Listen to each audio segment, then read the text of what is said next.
আমাকে মিউজিকে এক ভাই 100 টাকা দিয়ে গেছেন, তার প্রতি সালাম জানাই। একটা মালা দিছে, জহির পাগলা মালা দিছে হলো আলামিন ভাইকে। আলামিন ভাই আমার মালাটা আমাকে পরায় দিছে। জহির পাগলা বলছে এর জন্য মালাটা পরায় দিছে। আমি ধন্যবাদ জানাই, সালাম জানাই। আলামিন ভাই গুণী মানুষ, তার জন্য দোয়া করি। তবে পালা নিয়ে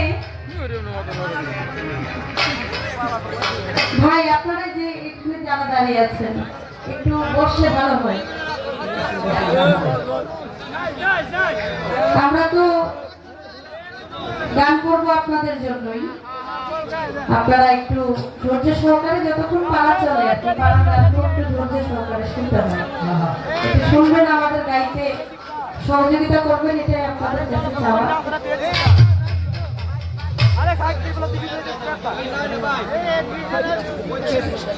এখন প্রশ্নের জবাব খুব সুন্দর হয়েছে। এত কঠিন করে আমার প্রশ্ন করলেন, এটা কঠিন মনে করলে কঠিন, না মনে করলে কিছুই না। কারণ পালা হইল খাজা আমার জীবনী, বড় পীর সাহেবের জীবনী। আমি তো আর জীবনের বাইরে প্রশ্ন করি নাই, জীবনের থেকে যেহেতু প্রশ্ন করছি জবাব তো আপনার দিতে হবে, কঠিন হইলেও কিছু করার নাই। তবে আমার একটা প্রশ্ন করছে, প্রশ্ন করে আমার মুখের দিকে তাকায় বলে কয় কেমন জানি লাগতেছে প্রশ্নটা, এমন একটা প্রশ্ন করবো যে মাথা যেন ঘুরে যায়।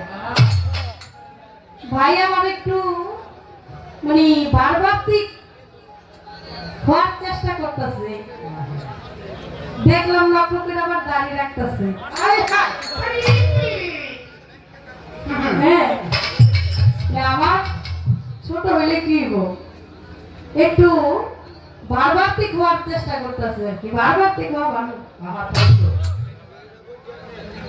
ভারবাত্তিক হওয়া ভালো, ভারবাত্তিক হওয়ার দরকার আছে। কারণ সামনে পোলাপান বিয়া শাদী করার লাগবো, একটু ভারবাত্তিক হওয়ার দরকার আছে না? আছে আছে। তো আমার কাছে একটা প্রশ্ন রাখছেন, গাউসুল আজম, সে গাউসুল আজম পীর আব্দুল কাদের জিলানী রাহমাতুল্লাহ আলাইহি তিনি কার কাছে দিয়ে গেছেন? একটা গান শোনাও, ভান্ডারি গান। ভান্ডারি গান,